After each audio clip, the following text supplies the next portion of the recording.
आपके दादाजी ने सोना खरीदा, आपके पिताजी ने सोना खरीदा और हर फाइनेंशियल एडवाइजर, टीवी चैनल और हर रिश्तेदार यही कहता है कि सोना खरीदो। जब महंगाई बढ़े तब सोना खरीदो। सोना कभी धोखा नहीं देता। लेकिन दोस्तों, जनवरी 2026 में सोने का भाव था 1,93,000 रुपए प्रति 10 ग्राम, मतलब ऑल टाइम हाई पे था। लाखों लोगों ने उसी हफ्ते सोना खरीदा और जून 2026 में गोल्ड का प्राइस आ गया 1,52,000 रुपए, यानी कि सिर्फ 5 महीने में 41,000 रुपए का घाटा, 21% का नुकसान। जो लोगों ने 10 लाख रुपए लगाए थे उनके 7,87,000 रुपए ही बचे। और यही कोई पहली बार की बात नहीं है। सोने के साथ यह खेल बार बार होता रहता है।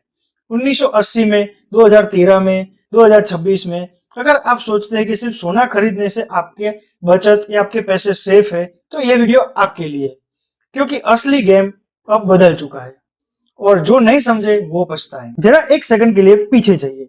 मतलब 1964 में इंडिया में सोने का प्राइस था 63 रुपीज पर 10 ग्राम।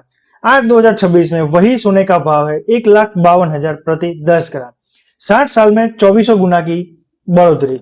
यह सुनकर तो कोई भी कहेगा कि भाई सोने से बड़ा कोई इन्वेस्टमेंट ही नहीं है। 2008 में फाइनेंशियल क्राइसिस आए, सोना बढ़ा। कोविड आया 2020 में, सोना रॉकेट बना। 2024-25 में रशिया यूक्रेन का वॉर हुआ, अमेरिकन टैरिफ हुआ, डॉलर्स की कमजोरी हुई। सोने ने 2025 में अकेले ने 60% रिटर्न दिया है। पूरे साल में 50% से भी ज्यादा हमें रिटर्न देखने को मिला है और ऑल टाइम हाई भी आ गया था। यह स्टोरी इतनी शानदार है कि हर दादाजी, हर टीवी चैनल, हर व्हाट्सएप चैनल यही कहेगा कि सोना खरीदो। लेकिन रुकिए, यह जो चार्ट है ना, वो इनकम्प्लीट स्टोरी है। लॉन्ग टर्म तो शानदार दिखता है, लेकिन अगर आप गलत टाइम पे खरीदेंगे तो, अगर आपने जनवरी जो 2026 में खरीदा होता तो आज आप भी रो रहे होते। तो सवाल यह नहीं है कि सोने ने कितना रिटर्न दिया, सवाल यह है कि सोना आपकी बचत का सबसे भरोसेमंद पार्टनर है या नहीं। बात है साल 1971 की। अमेरिका के राष्ट्रपति निक्सन माइक्रोफोन के सामने खड़े होते और एक फैसला सुनाते जिसने पूरी दुनिया को हिला के रख दिया। उन्होंने कहा, डॉलर का सोने से कोई रिश्ता नहीं रहेगा। मतलब डॉलर अब सिर्फ कागज है, कोई गारंटी नहीं है, किसी धातु का बैकअप नहीं है। और फिर क्या हुआ? महंगाई के कहर बरपाया। अमेरिका में इन्फ्लेशन 40% के पार पहुंच चुकी थी। जो चीज 1970 में 25 सेंट की मिल रही थी, वो 1980 में $1 की हो गई। इंडिया में भी महंगाई का असर दिखने लगा। लोग डरते हुए, और सोने के प्राइस था $35 1970 में, वो हो गया $800 उछल के। वो उसने उसी 10 साल में 22 गुना रिटर्न दिया था। उस दशक ने लोगों को दिमाग में एक पत्थर की लकीर बना दी, महंगाई इज इक्वल टू सोना खरीदो।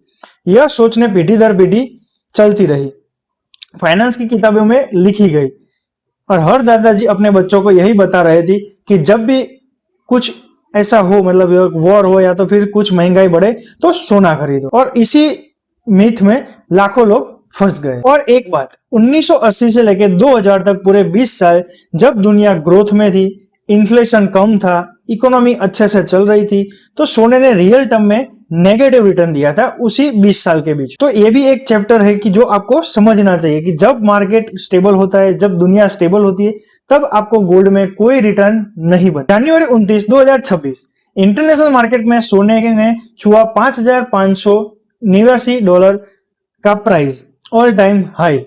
इंडिया में था 1,93,096 रुपए प्रति 10 ग्राम। टीवी चारों तरफ हेडलाइन थी, सोना खरीदो, अभी खरीदो, एक्सपर्ट कह रहे हैं।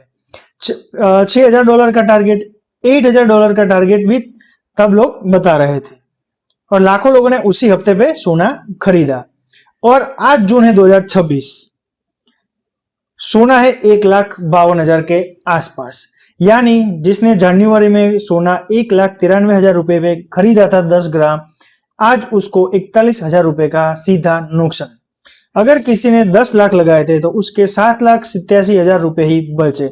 मतलब 2,13,000 का नुकसान सिर्फ 5 महीने में, मतलब 21% का नेगेटिव रिटर्न। और दूसरा बस ऐसा व्यक्ति है जो आपको कुछ नहीं देता, सिर्फ आपके घर में पड़े रहता है और कभी रात को आके 41,000 रुपए गायब कर देता है और आपकी सारी सेविंग को खत्म कर देता है। यही है सोने बनाम इंटरेस्ट बियरिंग इन्वेस्टमेंट। का असली फर्क। मतलब कि जो बंदा आपको एवरी मंथ 700 रुपए देता है वही आपको अच्छा लगेगा, जो आके 41,000 का नुकसान करा के जाता है वो आपको अच्छा नहीं लगेगा।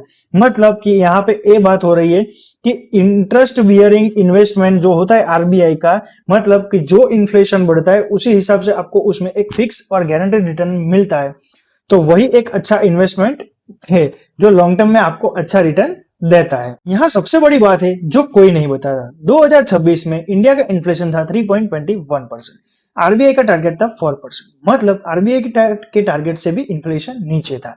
यह कोई 1971 वाली बात नहीं थी जहां 40% इन्फ्लेशन देखने को मिली।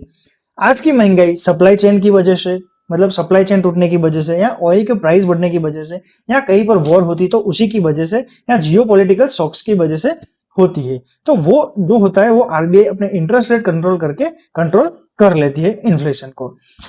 और यही सोने की असली कमजोरी साबित हो रही है। जब आरबीआई रेट्स बढ़ाते हैं, जैसे कि पहले 5.25 था, तो एफडी 6 या 7% और जो गवर्नमेंट बॉन्ड्स है वो 8% रिटर्न देते थे, उसके सामने सोना सिर्फ 0% रिटर्न देता है, कोई इंटरेस्ट भी नहीं देता या कोई डिविडेंड भी नहीं मिलता उसमें, तो क्यों उसको आप सेफ इन्वेस्टमेंट में शामिल करते हो। मैं ये नहीं कह रहा कि सोना बेकार है, बिल्कुल नहीं। आरबीआई ने इस साल 70+ टन सोना खरीदा है। वर्ल्ड में सेंट्रल बैंक ने भी 27% अपने गोल्ड रिजर्व इंक्रीज किए हैं। वॉर हो, करेंसी कोलैप्स हो या एक्सट्रीम क्राइसिस हो, तब सोने का कोई रिप्लेसमेंट नहीं है। लेकिन अपनी पूरी बचत सोने में लगाना यह 1980 की सोच है, 2026 की नहीं। अब हम समझेंगे 2026 में क्या करें और गोल्ड के अगेंस्ट में क्या ऐसे इन्वेस्टमेंट है जिसमें हमें फिक्स रिटर्न मिल सकते हैं। पहला ऑप्शन है RBI floating rate saving bond, अभी दे रहा है 8.05% रिटर्न पर ईयर। यह इन्फ्लेशन से ऊपर है, गारंटेड गवर्नमेंट रिटर्न है, कई मार्केट का खेल नहीं, कोई 41,000 ओवरनाइट गिर गया वाला कोई डर नहीं। 2026 में सबसे अंडरस्टैंड और सबसे सेफ ऑप्शन वो 1,000 से भी आप शुरू कर सकते हैं। दूसरा ऑप्शन है एम्बेसी ऑफिस पार्क राइट्स, है तो माइंड स्पेस राइट्स, 300-400 से इन्वेस्टमेंट कर सकते हो। जब इन्फ्लेशन बढ़ती है, ऑफिस का किराया बढ़ता है, तो आपको कोई क्वालिटी डिविडेंड मिलता है और आपको क्वार्टरली डिविडेंड भी मिलता है। रियल एस्टेट का पूरा फायदा, बिना करोड़ों लगाए पैसा काम करता है, आप सोते रहिए। Option 3 Asian paint, HUL, Nestle India और टाइटन, ये कंपनियां जब इनपुट कॉस्ट बढ़ाती है, प्राइस बढ़ते हैं, कस्टमर को फिर भी खरीदना पड़ता है। यही है प्राइस पावर। इंडियन जीडीपी 6.9% से बढ़ रही है 2026 में, तो इन कंपनीज की अर्निंग बढ़ेगी और इन्फ्लेशन से लड़ना नहीं, इन्फ्लेशन से कमाना है। और ऑप्शन 4, और हाँ, सोने को पूरी तरह मत हटाओ, पोर्टफोलियो का 10% सोने में इन्वेस्ट करो, यह भी एक स्मार्ट मूव है। इमरजेंसी फंड की तरह, करेंसी क्रैश हो, एक्सट्रीम वॉर हो, सोना आपको बचाएगा, लेकिन 50-60% सोने में नहीं, वो गैम्बल है, इन्वेस्टमेंट नहीं, आपको उसको भी बैलेंस करना पड़ेगा। वीडियो की शुरुआत में मैंने कहा था, जिसने जनवरी 2026 में सोना खरीदा वो आज 41,000 का नुकसान झेल रहा है, और जिसने उस वक्त आरबीआई के बॉन्ड खरीदे वो आज मुस्कुरा रहा है 8% रिटर्न के साथ। दोनों ने सोचा था कि वो सही कर रहे हैं, लेकिन सिर्फ नॉलेज का फर्क था, नॉलेज का। दोस्तों, हमें स्कूल में फाइनेंस नहीं पढ़ाया जाता, कोई नहीं बताता कि एक ही असेट पर ब्लाइंडली भरोसा करना कितना खतरनाक है। आपकी मेहनत की कमाई वो डिजर्व करती है एक स्मार्ट और बैलेंस स्ट्रेटेजी। सोना एक हिस्सा है पोर्टफोलियो का, पूरी तरह पूरी कहानी नहीं, और यह जानना आपकी भीड़ से अलग बनाता है। अब आप बताइए, क्या आपने कभी सोने में इन्वेस्टमेंट किया है? अगर आप टीम गोल्ड हो तो कमेंट में लिखो गोल्ड। अगर आप बैलेंस पोर्टफोलियो ट्राई करना चाहते हो तो आप उस हिसाब से अपनी कमेंट डालो और सब्सक्राइब जरूर करो। आपके दादाजी का जमाना अलग था, आज का जमाना अलग है।